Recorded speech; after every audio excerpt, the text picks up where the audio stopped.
You might be wondering, what can you possibly hate about this car? It's a BMW M4, looks awesome, but I'm going to be telling you the 5 things I personally hate about the car. So the first thing I hate about the car is basically the steering. The steering in this car is so dead that when you're on the road, it's almost impossible to feel anything. I know it's electric, so that's why it's really crappy, but I kind of wish BMW would have kind of tweaked it up a little bit and give it more feedback on the road, because when I'm driving this thing and I try to corner, I do not know where the wheels are. Like turning wise, it's so hard to tell because it's so soft, it's so fake. It's the number one issue I have with this car, honestly. I just hate the steering feel. And my FRS, I'm pretty sure it was also electric steering wheel, but it just felt so much better. So much, like I felt the road much better than I do in this car. Now, the FRS doesn't compare to this M4 by any means, but the steering was a little bit more enjoyable in the FRS than it is in this M4. The second thing I really hate about this M4 is the exhaust. Now, I have the M Performance exhaust, which was like a $5,000 to $6,000 add-on from BMW that I did not pay for. So let me get that out of the way. I did not pay for that. It came with the car. I thought it was a stock exhaust because that's what they told me at the dealer, but after buying it and looking underneath and taking it to BMW, they told me it's a $5,000 option that they have. Since this is the S55 engine, it is extremely difficult to get this car to sound good. With this exhaust and the Dynon Stage 2 tune and intakes that I have so far, it still sounds bad. Like stock cars, I'll try to give you a little clip of Tommy L. Garage's video that he did on his Comp 2018 M3.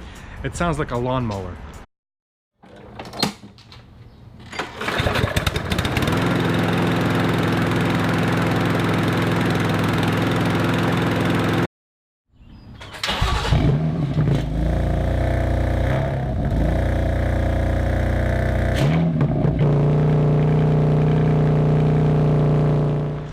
So see that, and basically with my aftermarket exhaust, I guess you can call, even though it's not, it's from BMW, it's just a step above, it still sounds like a lawnmower, but more raspier, I guess louder, but still raspy.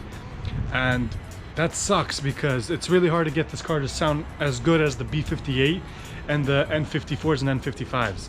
This is just so annoying because this is an M Performance car, and yet it still sounds like crap. A lot of guys with different types of exhaust, AWE, Akrapovic exhausts, it's all the same, like garbage. Just doesn't sound good. And it's weird because my FRS was a 4-cylinder, which was slow as hell, had no power, no torque, and it sounded better than this, honestly. It was deep and it had a good rumble because it was a boxer engine. But being an M Performance car, you should sound better. I'm paying so much money to basically sound like a lawnmower on steroids. The third thing I hate about this car is the headlights. Now, I know it's weird to say because these are like the most coolest headlights out there. Like they look so aggressive, so mean, but they're chrome. I hate chrome.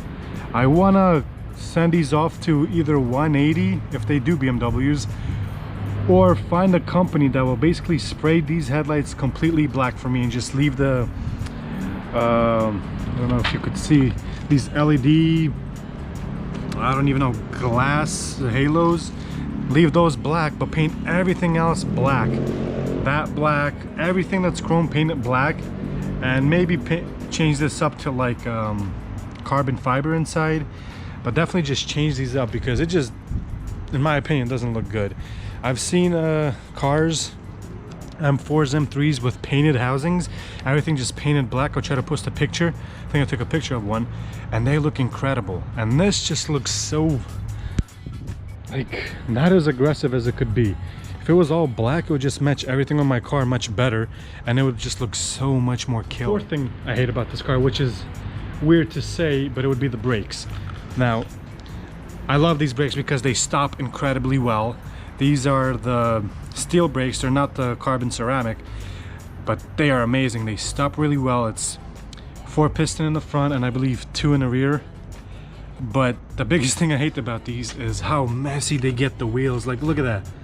I literally washed them an hour ago and I've been driving maybe like 20-30 minutes, that brake dust is insane.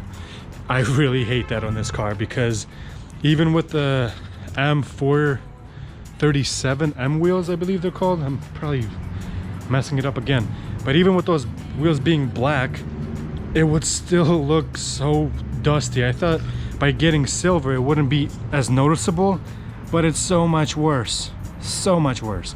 So I basically have to clean them every time I stop somewhere. I basically just have to get a wipe, spray it down, and wipe them down, because these just get so goddamn messy because of the brakes.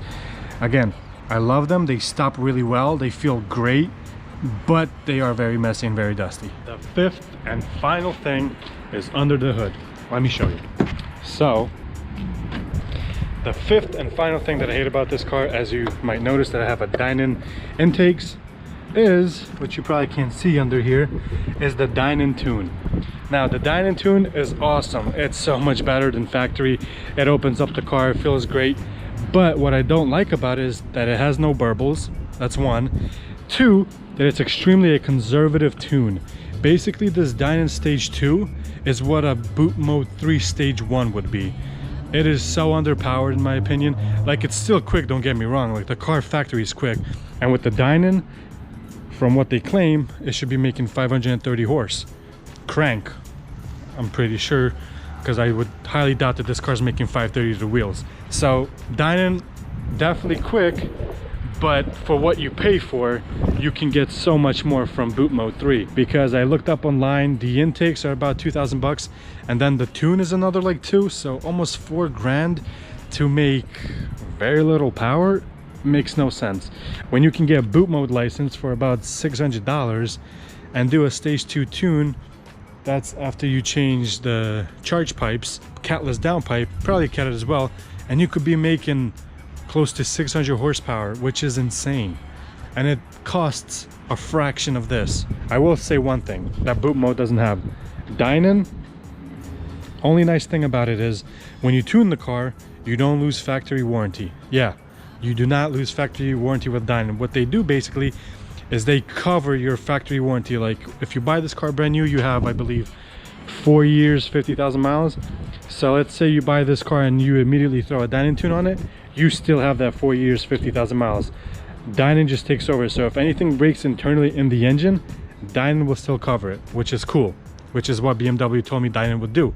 And I had a lifter tick that was completely fixed and replaced.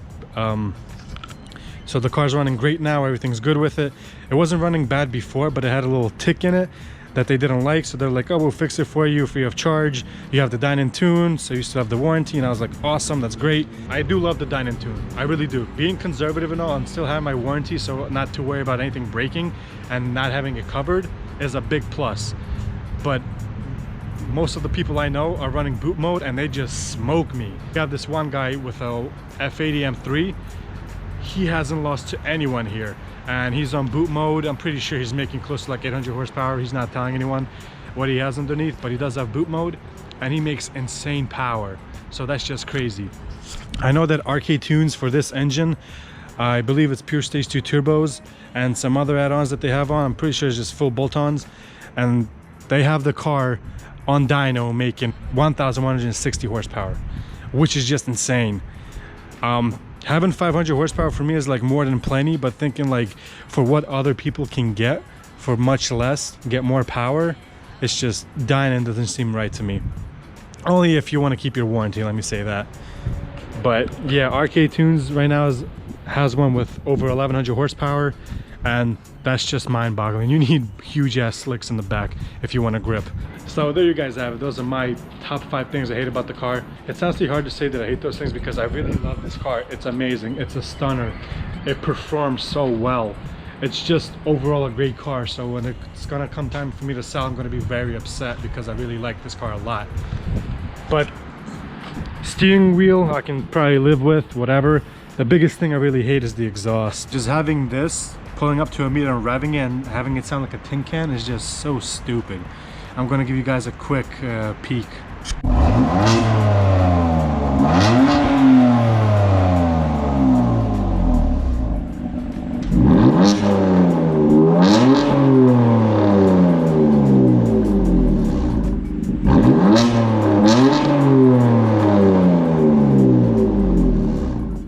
very raspy in my opinion.